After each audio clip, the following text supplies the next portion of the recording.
നമുക്ക് മത്തായി സുവിശേഷം 25 അധ്യായത്തിന്റെ 14 മുതൽ 30 വരെയുള്ള വാക്യങ്ങൾ ഇന്നത്തെ ചിന്തയ്ക്കായിട്ട് ഒന്ന് വായിക്കാം. Mathews gospel chapter 25 versus 14 to 13, 14 മുതൽ 30 വരെയുള്ള വാക്യങ്ങൾ. ഒരു മനുഷ്യൻ പരദേശത്ത് പോകുമ്പോൾ ദാസന്മാരെ വിളിച്ച് തന്റെ സമ്പത്ത് അവരെ ഏൽപ്പിച്ചു. ഒരുവന് 5 താലന്ത്, ഒരുവന് 2, ഒരുവൻ 1, ഇങ്ങനെ ഓരോരുത്തന് അവനവന്റെ പ്രാപ്തി പോലെ കൊടുത്ത് യാത്ര പുറപ്പെട്ടു. 5 താലന്ത് ലഭിച്ചവൻ ഉടനെ ചെന്ന് വ്യാപാരം ചെയ്തു വേറെ 5 താലന്ത് സമ്പാദിച്ചു. അങ്ങനെ തന്നെ 2 താലന്ത് ലഭിച്ചവൻ വേറെ 2 നേടി. 1 ലഭിച്ചവനോ പോയി നിലത്ത് ഒരു കുഴി കുഴിച്ച് യജമാനന്റെ ദ്രവ്യം മറച്ചു വെച്ചു. വളരെ കാലം കഴിഞ്ഞ ശേഷം ആ ദാസന്മാരുടെ യജമാനൻ വന്ന് അവരുമായി കണക്ക് തീർത്തു. 5 താലന്ത് ലഭിച്ചവൻ അടുക്ക വന്നു വേറെ 5 കൂടെ കൊണ്ടുവന്നു. യജമാനനെ 5 താലന്തല്ലോ എന്നെ ഏൽപ്പിച്ചത്, ഞാൻ 5 താലന്ത് കൂടെ നേടിയിരിക്കുന്നു എന്ന് പറഞ്ഞു.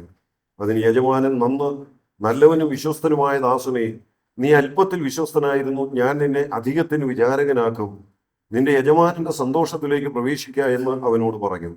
2 താലന്ത് ലഭിച്ചവനും അടുക്ക വന്ന്, യജമാനനെ, 2 താലന്തല്ലോ എന്നെ ഏൽപ്പിച്ചത്, ഞാൻ 2 താലന്ത് കൂടി നേടിയിരിക്കുന്നു എന്ന് പറഞ്ഞു. അതിന് യജമാനൻ, നല്ലവനും വിശ്വസ്തനുമായ ദാസനെ, നീ അല്പത്തിൽ വിശ്വസ്തനായിരുന്നു, ഞാൻ നിന്നെ അധികത്തിന് വിചാരകനാക്കും, നിന്റെ യജമാനന്റെ സന്തോഷത്തിലേക്ക് പ്രവേശിക്കുക എന്ന് അവനോട് പറഞ്ഞു. 1 താലന്ത് ലഭിച്ചവനും അടുക്ക വന്നു, യജമാനനെ, നീ വിതയ്ക്കാത്തിടത്ത് നിന്ന് കൊയ്യുകയും വിതറാത്തിടത്ത് നിന്ന് ചേർക്കുകയും ചെയ്യുന്ന കഠിന മനുഷ്യൻ എന്ന് ഞാൻ ഇറങ്ങി ഭയപ്പെട്ടു ചെന്ന് നിന്റെ താലന്ത് നിലത്ത് മറച്ചു വെച്ചു, നിന്റെ ഇത എടുത്തുകൊള്ളുക എന്ന് പറഞ്ഞു. അതിന് യജമാനൻ ഉത്തരം പറഞ്ഞത്, ദുഷ്ടനും മടിയനുമായ ദാസനെ, ഞാൻ വിതയ്ക്കാത്തിടത്ത് നിന്ന് കൊയ്യുകയും വിതറാത്തിടത്ത് നിന്ന് ചേർക്കുകയും ചെയ്യുന്നവനെന്ന് നീ അറിഞ്ഞുവല്ലോ.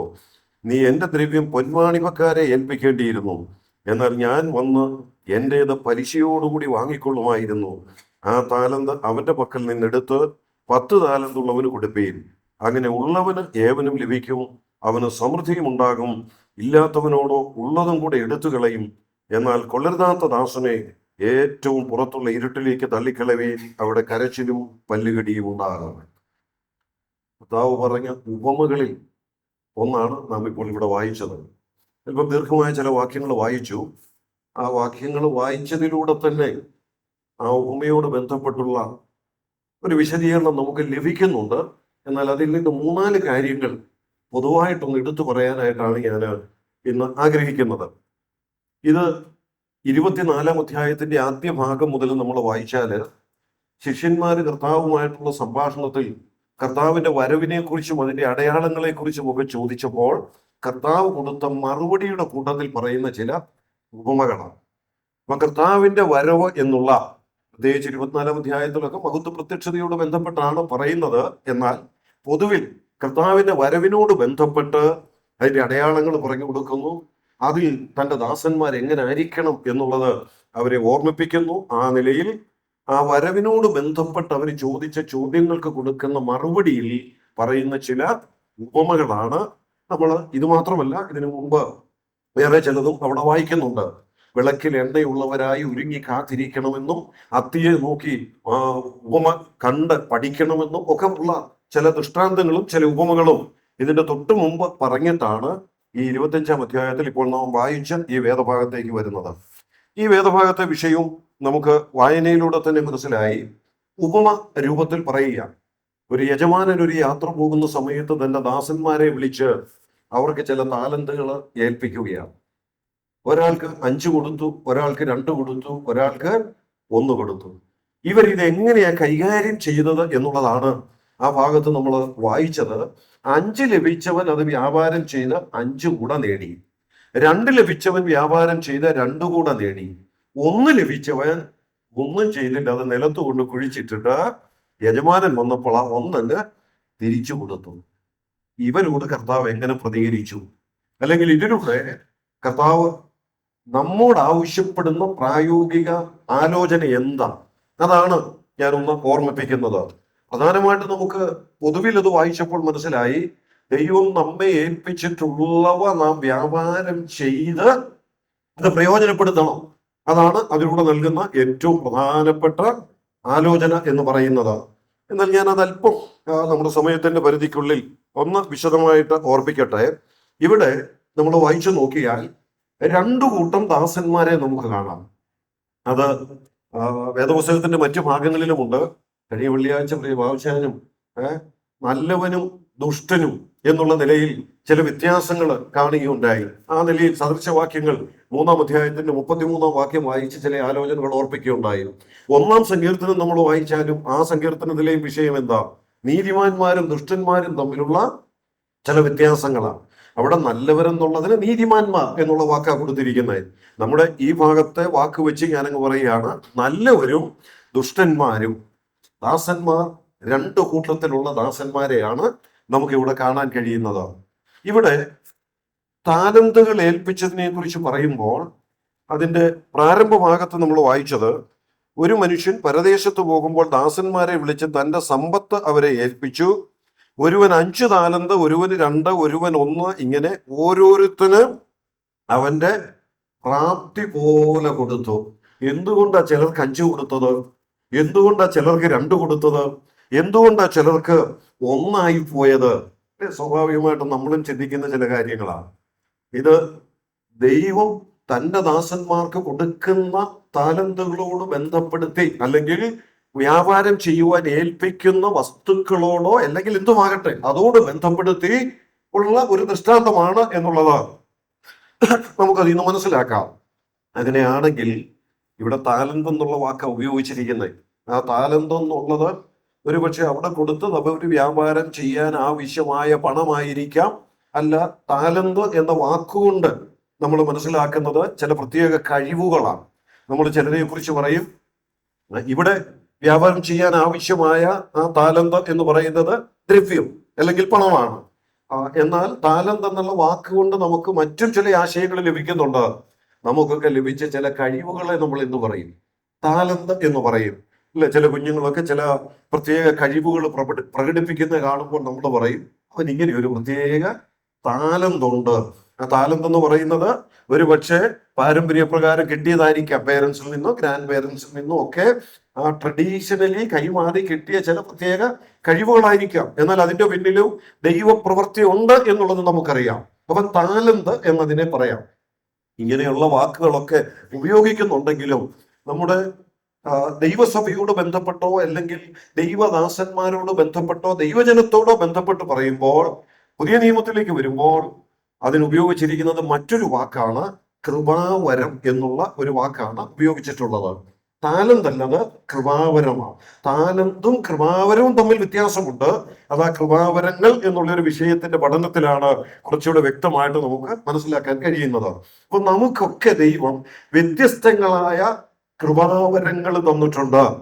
അങ്ങനെ ഈ വാക്ക് താലന്ത് എന്ന ഇടയ്ക്ക് ഉപയോഗിച്ചു എങ്കിലും അത് കൃപാവരത്തെ സൂചിപ്പിക്കുന്നു എന്നുള്ളത് കൊണ്ട് അത് ആ നിലയിൽ വേണം മനസ്സിലാക്കുവാൻ. എന്തുകൊണ്ട് ചിലർക്ക് 5 താലന്ത് 5 കൃപാവരം കൊടുത്തു? എന്തുകൊണ്ട് ചിലർക്ക് 2 കൊടുത്തുള്ളൂ? എന്തുകൊണ്ട് ചിലർക്ക് 1 കൊടുത്തത്? ഇത് ചോദിക്കാൻ ആരോട് ചോദിക്കാനാണ്? ദൈവത്തോട് ചോദിക്കാൻ നമുക്ക് അവകാശമുണ്ടോ? ഇല്ല. എന്തുകൊണ്ട് അവകാശമില്ല? അതിന്റെ കാരണം അവിടെ പറയുന്നുണ്ട്.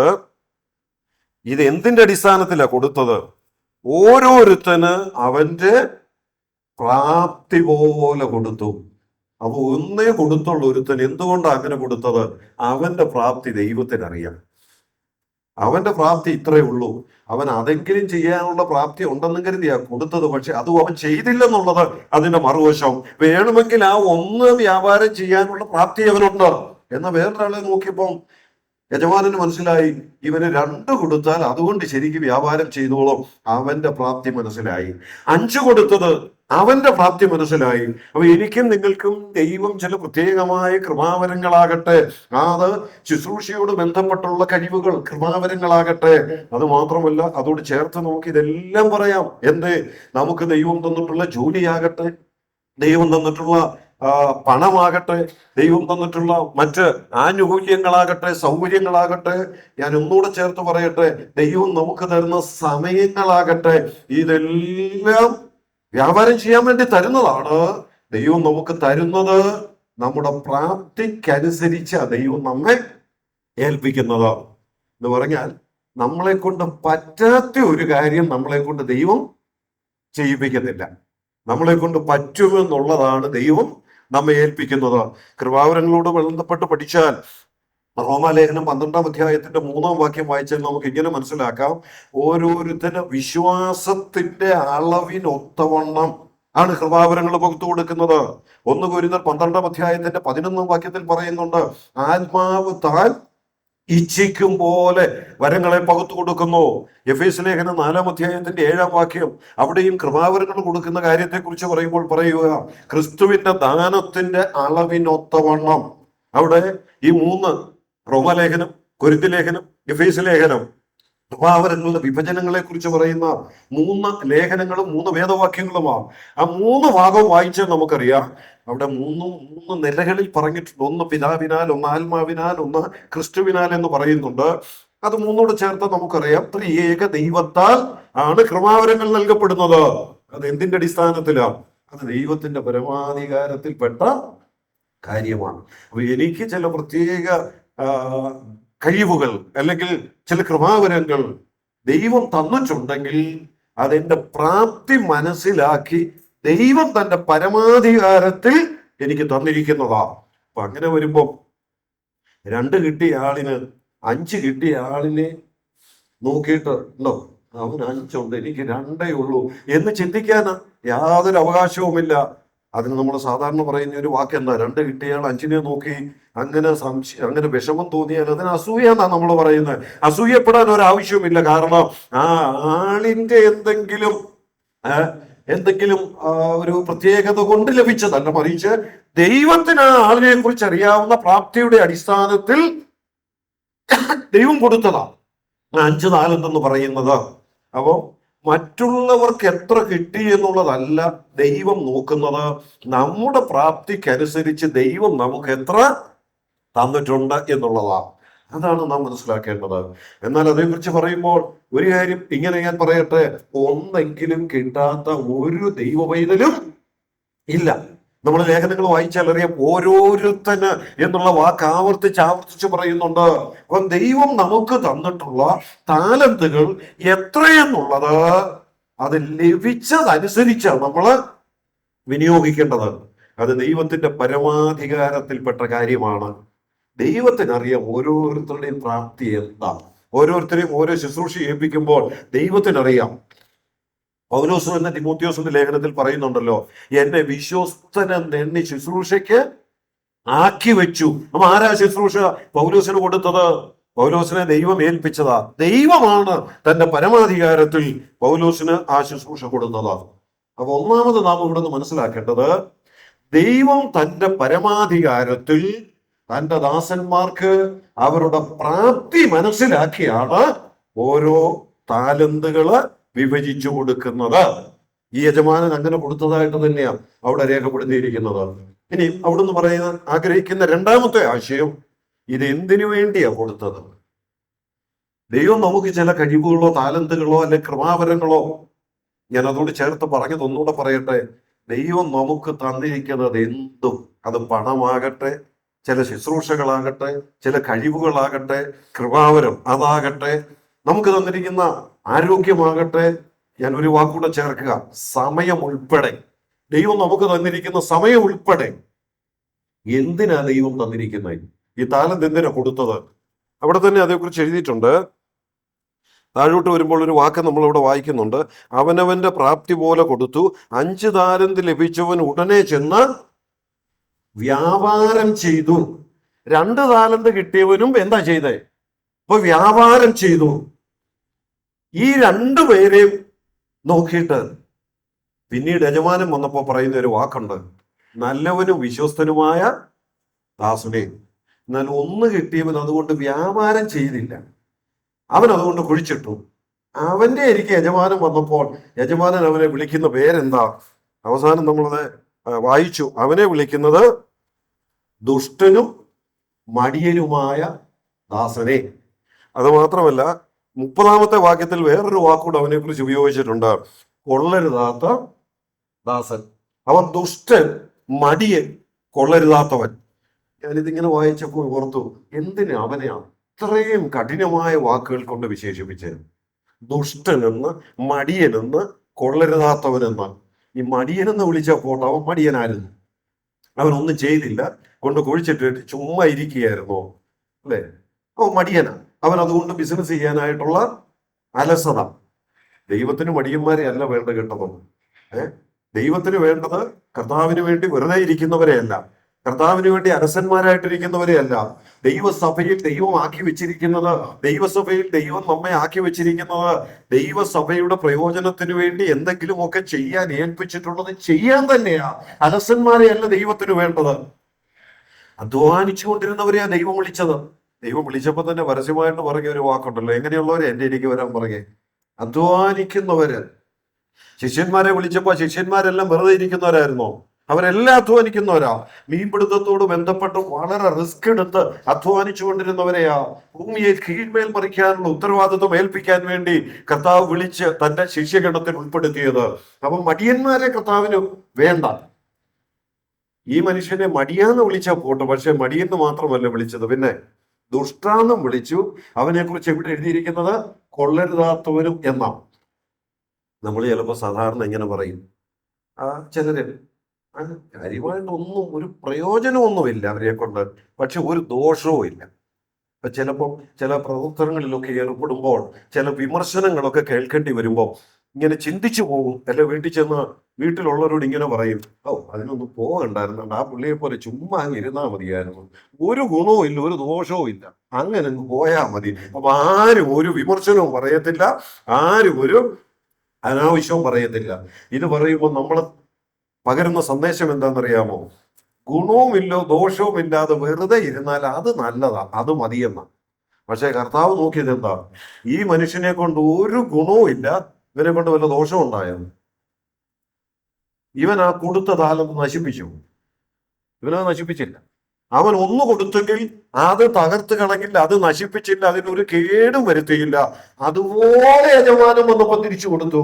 അവനെ കൊണ്ട് ഒരു ദോഷവും ഇല്ല, അവനെ കൊണ്ട് ഒരു ഗുണവും ഉണ്ടായില്ല. അപ്പൊ പിന്നെ അവനെ അരസനെന്നോ മടിയനെന്നോ വിളിച്ചാൽ പോരെ, ഈ ദുഷ്ടനെന്നും കൊള്ളരുതാത്തവനെന്നും വിളിക്കണോ? അവൻ കർത്താവ് നോക്കുന്നത് എന്താണെന്നറിയാമോ? കർത്താവ് നോക്കുന്നത് പ്രയോജനമുള്ളവരായിട്ടിരിക്കണമെന്നാണ്. കർത്താവ് നോക്കുന്നത് ദോഷം വരുത്താതിരിക്കുക എന്ന് മാത്രമല്ല, പ്രയോജനമുള്ളവരായിട്ടിരിക്കണമെന്നാ. ദൈവസഭയോട് ബന്ധപ്പെട്ടും നമ്മളൊക്കെ ചിലപ്പോൾ ചിന്തിക്കും, ഞാൻ ഒരു ദോഷത്തിന് പോകുന്നില്ല.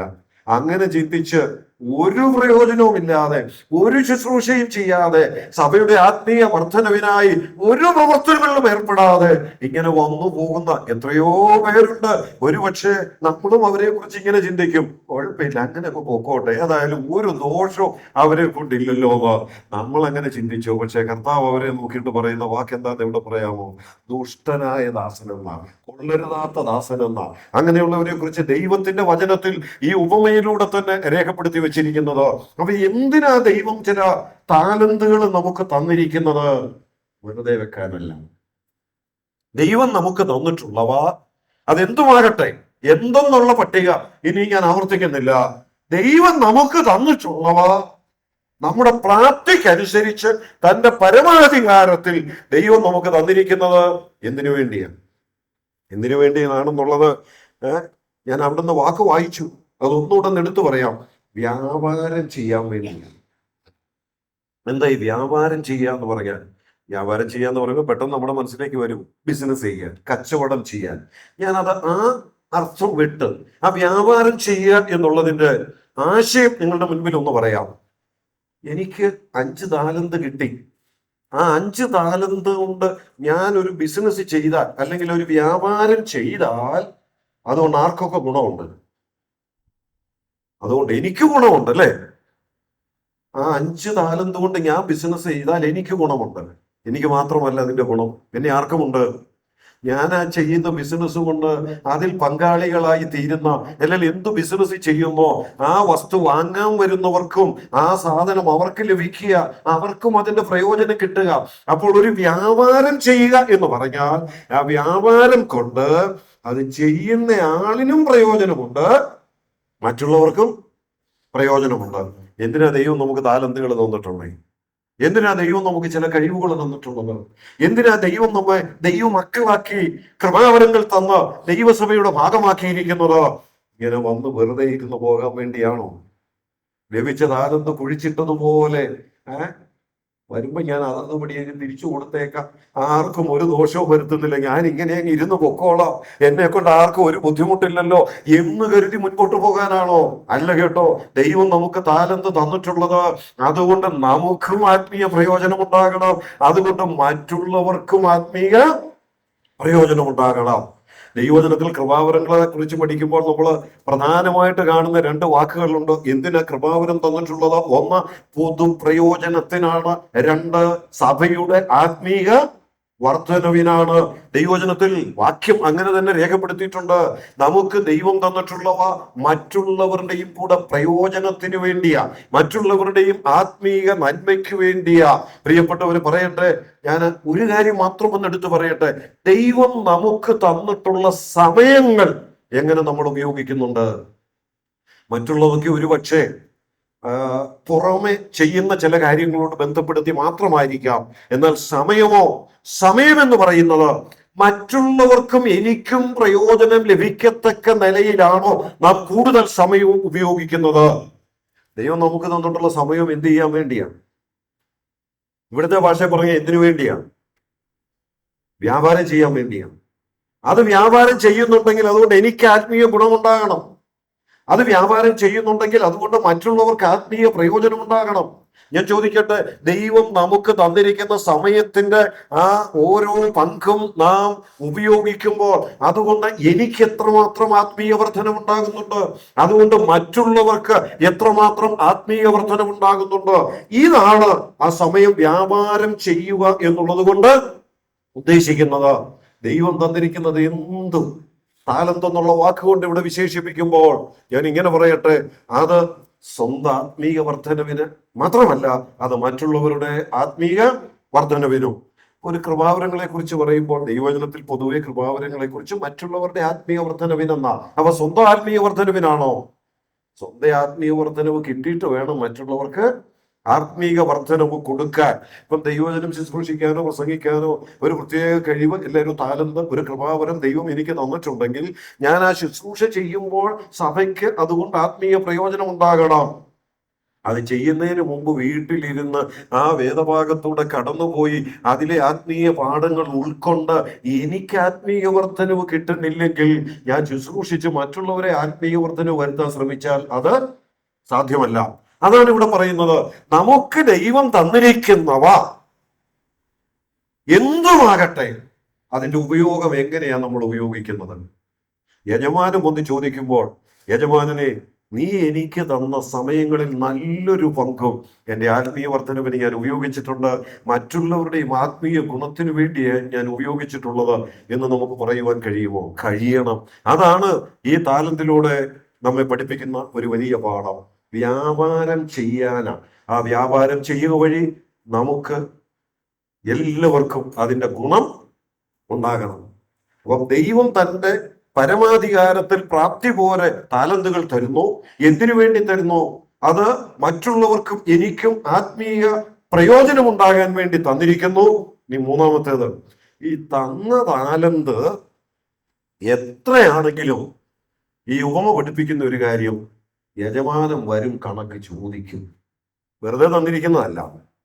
നമ്മളിത് വായിച്ചെടുത്ത് പല പ്രാവശ്യം കണ്ടു. ആ യജമാനൻ പിന്നെ വന്നു കണക്ക് ചോദിച്ചു. അപ്പം കണക്ക് കൊടുത്തപ്പോഴാണ് 5 കിട്ടിയവൻ 5 കൂടെ കൊണ്ട് കൊടുത്തത്, 2 കിട്ടിയവൻ 2 കൂടെ കൊണ്ട് കൊടുത്തത്, 1 കിട്ടിയവൻ അതുപോലെ കൊണ്ട് തിരിച്ചു കൊടുത്തത്. അപ്പൊ യജമാനൻ കണക്ക് ചോദിക്കുന്നവനാണ്. ഞാൻ ഇങ്ങനെ തന്നെ പറയട്ടെ, നമ്മെ ദൈവം ഏൽപ്പിച്ചതിന്റെ എല്ലാ കണക്ക് ദൈവം നമ്മോട് ചോദിക്കും. ദൈവം നമുക്ക് തന്നിരിക്കുന്ന, ഞാനത് എന്തൊക്കെയാന്നുള്ളതൊന്നും പലതും ഇനി വേണ്ടി ആവർത്തിച്ച് പറയുന്നില്ല, പല പ്രാവശ്യം ആവർത്തിച്ചത് കൊണ്ട്, എന്തുമാകട്ടെ ദൈവം നമ്മോട് കണക്ക് ചോദിക്കും. ഇതെങ്ങനെയാണ് നീ ഉപയോഗിച്ചത്? ഇത് എത്രമാത്രം അത് അഭിവൃദ്ധിപ്പെടുത്താനായിട്ട് നിനക്ക് സാധിച്ചു? ഈ ഒരു താലന്ത് കിട്ടിയവും പറഞ്ഞ വാക്കെന്താണ്? ഒരു താലന്ത് കിട്ടിയവും പറഞ്ഞത്, നിന്നെ കുറിച്ച് എനിക്കറിയാം, നീ ഒരു കഠിന മനുഷ്യനാണ്. അതെന്താ അങ്ങനെ ഈ യജമാനോട് പറയാൻ കാരണം? നീ ഒരു കഠിന മനുഷ്യനാണെന്ന്. ഞാൻ 26-ാം വാക്യം വായിച്ചാൽ അറിയാം. കഠിന മനുഷ്യനാണെന്ന് മാത്രമല്ല, നീ വിതയ്ക്കാത്തിടത്ത് നിന്ന് കൊയ്യുകയും വിതറാത്തിടത്ത് നിന്ന് ചേർക്കുകയും ചെയ്യുന്നവനാണെന്നും എനിക്കറിയാം. അപ്പൊ ഇവൻ എൻ്റെ യജമാനോട് പറയുന്നത്, ഈ യജമാനൻ വിതയ്ക്കാത്തിടത്ത് നിന്ന് കൊയ്യുകയും വിതറാത്തിടത്ത് നിന്ന് ചേർക്കുകയും ചെയ്യുന്ന ഒരു കഠിന മനുഷ്യനാണെന്ന് അറിഞ്ഞാണ് ഞാൻ ഇതൊന്നും ചെയ്യാതെ അതുപടി കുഴിച്ചിട്ട് ഇപ്പോൾ നിന്നെ ഏൽപ്പിച്ചിരിക്കുന്നത്. വേണമെങ്കിൽ അവന് പറയാം, ഞാൻ ഒരു നഷ്ടവും വരുത്തിയിട്ടില്ല കേട്ടോ, ഒരു കേടും വരുത്തിയിട്ടില്ല, അത് അതുപോലെ തിരിച്ചു തന്നിട്ടുണ്ട്. ഞാൻ ഇതുകൊണ്ട് കൊടുത്തു വെച്ച് വെറുതെ ഒരു മൂലയിലിരുന്നു, ആർക്കും ഒരു ദോഷവും വരുത്തിയില്ല. ഞായറാഴ്ച യോഗത്തിന് പോയി ഒരു മൂല ഞാൻ ഉറങ്ങി അവിടെ ഇരുന്നു, ആർക്കും ഒരു ബുദ്ധിമുട്ടും വരുത്തിയിട്ടില്ല. ഞാൻ വന്നു പോയി, ആരോടും ഒട്ടും മിണ്ടാൻ പോലും ഞാൻ പോയിട്ടില്ല. അതുപോലെ ഞാനിപ്പം തിരിച്ചു തരിക. കർത്താവ് നേരെ അവന്റെ നേർക്ക് വിരൽ ചൂണ്ടിട്ട് പറയാം, ദുഷ്ടനും മടിയനുമായ ദാസനെ, നീ അങ്ങനെ ഇരുന്നു ഉറങ്ങി പോകേണ്ടവനല്ലായിരുന്നു. നിനക്ക് ലഭിച്ചത് ഉപയോഗിക്കേണ്ടവനായിരുന്നു. നിനക്ക് ലഭിച്ചത് മറ്റുള്ളവരുടെ അഭിവൃദ്ധിക്ക് വേണ്ടി വ്യാപാരം ചെയ്യേണ്ടവനായിരുന്നു എന്ന് പറഞ്ഞ് അവന്റെ നേർക്ക് വിരൽ ചൂണ്ടി അവനോട് പറയുന്ന വാക്കുകളാണ് നമ്മളവിടെ വായിക്കുന്നത്. അപ്പോൾ അവൻ അവിടെ വെറുതെ ഇരുന്നതേ ഉള്ളൂ. പക്ഷെ അവനെ വിളിച്ച വാക്ക് എന്താണെന്നറിയാമോ? അവൻ അങ്ങനെ ഇരിക്കാൻ കാരണം എന്താണെന്നുള്ളത് കർത്താവിന് അവന്റെ ഹൃദയം മനസ്സിലായി. അതുകൊണ്ടായിരിക്കാം അവനോട് പറയുക, അല്ല, അവൻ കർത്താവിനോട് പറയുക, നീ വെതറാത്തിടത്ത് നിന്ന് കൊയ്യുന്നവനാണെന്ന്. ആണോ? നമ്മുടെ കർത്താവ് ഇങ്ങോട്ട് തന്നതീനെ ചോദിക്കുള്ളൂ കേട്ടോ, തരാത്തതൊന്നും നമ്മിൽ നിന്ന് ആവശ്യപ്പെടത്തില്ല. യോഹന്നാന്റെ സുവിശേഷം 21-ാം അധ്യായം നമ്മൾ വായിച്ചാൽ അറിയാം, അവിടെ ശിഷ്യന്മാർ മീൻ പിടിക്കാൻ പോയി, ഒന്നും കിട്ടിയില്ല. ഒന്നും കിട്ടാതെ പരാജയപ്പെട്ട് നിന്നിടത്ത് അവരുടെ അരികെ ചെന്നേച്ച് കുറച്ച് ഇങ്ങോട്ട് കൊണ്ടുപോകാന്ന് കർത്താവ് പറഞ്ഞില്ല. അവരുടെ കുറവൊന്ന് ഓർപ്പിച്ചു. കൂട്ടാൻ വല്ലതും ഉണ്ടോന്നൊന്ന് ചോദിച്ചെന്നേ ഉള്ളൂ. വല്ലതും കിട്ടിയോ? വല്ലതും ഉണ്ടോ തരാൻ? ഇല്ല. എന്നാ കുറച്ച് കഴിഞ്ഞ് കർത്താവ് പറഞ്ഞു, അവിടോട്ട് വീശ്, ഞാൻ പറയുന്ന പോലെ വല വീശ്. വീശി കഴിഞ്ഞപ്പോ പെരുത്ത മീൻകൂട്ടം. ആരാ കൊടുത്തേ? കർത്താവ് കൊടുത്തേ. അത് കൊടുത്തു കഴിഞ്ഞിട്ട് കർത്താവ് പറഞ്ഞു, ഇനി ഒരു കാര്യം ചെയ്യും, ഇപ്പൊ പിടിച്ചത് ചിലത് ഇങ്ങോട്ട് കൊണ്ടെത്താ, കൊടുത്തിട്ടേ ചോദിക്കുള്ളൂ, തന്നതീന്നേ ചോദിക്കുള്ളൂ കേട്ടോ. വിതറാത്തടത്തൊന്ന് കൊയ്യുന്നവനല്ല ഈ യജമാനൻ. നമുക്ക് തരാത്തതിൽ നമ്മോട് ആവശ്യം. 5 തന്നിട്ടുണ്ടെങ്കിൽ 5-ന്നേ ചോദിക്കുള്ളൂ. 2 തന്നിട്ടുണ്ടെങ്കിൽ 2-ന്നേ ചോദിക്കുള്ളൂ. അല്ല, നിനക്ക് 1 തന്നിട്ടുള്ളോ, ആ 1 വ്യാപാരം ചെയ്തോ, അത് തിരിച്ച് ചോദിക്കും. അത് പ്രത്യേകം മനസ്സിലാക്കുക. ഒന്നെങ്കിലും കിട്ടാത്ത ആരെങ്കിലും ഇവിടെ ഇരിക്കും, ഒരു കൃപാവരെങ്കിലും കിട്ടാത്ത, ഒരു അനുകൂല്യമെങ്കിലും സ്വർഗത്തിൽ നിന്ന് കിട്ടാത്താണ്, ദൈവത്തിന്റെ മഹത്വത്തിന് വേണ്ടി പ്രവർത്തിക്കാൻ എന്തെങ്കിലും ചെയ്യുവാൻ ദൈവം ഏൽപ്പിച്ചിട്ടില്ലാത്ത ആരെങ്കിലും ഇവിടെ ഇരിപ്പുണ്ടോ? ഒരുത്തരുമില്ല. ആ ദുഷ്ടനും മടിയനും കൊള്ളരുതാത്തവരുമായിട്ടിരിക്കാനല്ല ദൈവം നമ്മെ കുറിച്ച് ആഗ്രഹിക്കുന്നത്. നമുക്ക് ദൈവം തന്നിട്ടുള്ളത് വ്യാപാരം ചെയ്യുവാൻ വേണ്ടിയാ. നമുക്ക് തന്നതിൽ നിന്നേ ദൈവം നമ്മോട് തിരികെ ചോദിക്കുള്ളൂ. 4-ാമത്തോടെ ഞാൻ സമയമായതുകൊണ്ട് വേഗത്തിൽ പറയുക. അവിടെ പൊതുവെ ആവർത്തിച്ച് വരുന്ന ഒരു വാക്കുണ്ട്, അല്പത്തിൽ വിശ്വസ്തനായവനെ അധികത്തിന് വിചാരകനാക്കും. നല്ലവനും വിശ്വസ്തനുമായ ദാസനെ. അപ്പം യജമാനൻ തന്റെ ദാസന്മാരിൽ നിന്ന് പ്രതീക്ഷിക്കുന്ന ഏറ്റവും പ്രധാനപ്പെട്ട ഒരു കാര്യം വിശ്വസ്തത എന്ന് പറയുന്നതാണ്. അത് കേവലം വ്യാപാരം ചെയ്യുക എന്നുള്ളതല്ല. പിന്നെ എന്താ വിശ്വസ്തത എന്ന് പറയുന്നത്? യജമാനൻ ആഗ്രഹിക്കുന്ന നിലയിലാണ് വ്യാപാരം ചെയ്യുക. യജമാനൻ പ്രതീക്ഷിക്കുന്ന നിലയിൽ അതിന് മറുപടി കൊടുക്കാനായിട്ട് കഴിയുക. ദൈവം എന്നെ എന്തേൽപ്പിച്ചിട്ടുണ്ടോ അത് എൻ്റെ ഇഷ്ടത്തിന് വ്യാപാരം ചെയ്യാനല്ല. ഇപ്പൊ വ്യാപാരം ചെയ്യാന്ന് പറഞ്ഞാൽ ഒരുപക്ഷെ യജമാനന്റെ ഇഷ്ടത്തിനല്ലാതെയും വ്യാപാരം ചെയ്യാനായിട്ട് പറ്റും.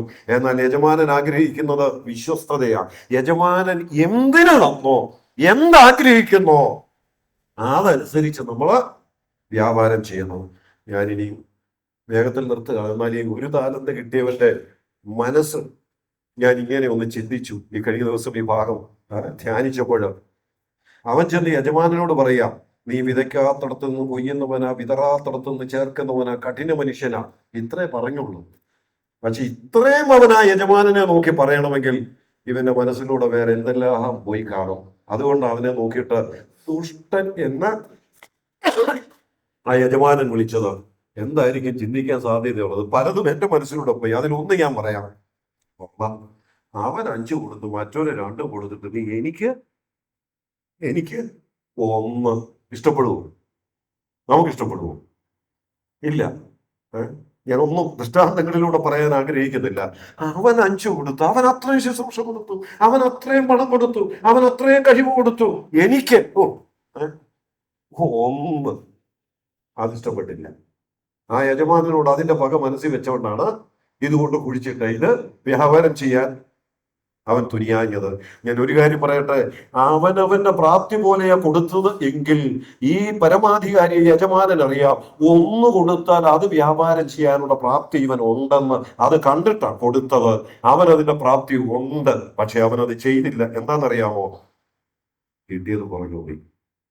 കിട്ടിയത് കുറഞ്ഞു പോയി, അതിന്റെ വിഷമമാണ്. പറയട്ടെ, ആ കിട്ടിയത് നീ ചൊവ്വ വ്യാപാരം ചെയ്തിരുന്നെങ്കിൽ അവിടെ യജമാനൻ ഒരു പാഠം പഠിപ്പിച്ചു. അല്പത്തിൽ വിശ്വസ്തനായിരുന്നെങ്കിൽ നിന്നെ തുടങ്ങുന്നത് അഞ്ചേലായിരിക്കണ്ട കേട്ടോ, ഒന്നേലങ്ങോട്ട് തുടങ്ങിയാൽ മതി. സ്തെഫാനോസിനെ നമ്മൾ കാണുന്ന വിശ്വസ്തദാസനായിട്ടാ. എവിടെയാ തുടങ്ങിയെന്നറിയാമോ? അവൻ സ്റ്റേജിലൊന്നുമല്ല തുടങ്ങിയത്, അവൻ ന്യായാധിപ സംഘത്തിന് മുമ്പിൽ പ്രസംഗിച്ചല്ല തുടങ്ങിയത്, പരിശോധന പ്രസംഗിച്ചല്ല തുടങ്ങിയത്. പിന്നെ എവിടെയാ തുടങ്ങിയത്? ഭക്ഷണം വിളമ്പിയാ തുടങ്ങിയത്. ഭക്ഷണം വിളമ്പിയാ തുടങ്ങിയത്. പക്ഷെ അല്പത്തിൽ വിശ്വസ്തനായിരുന്നു, അവനെ അധികത്തിന് വിചാരകനാക്കി.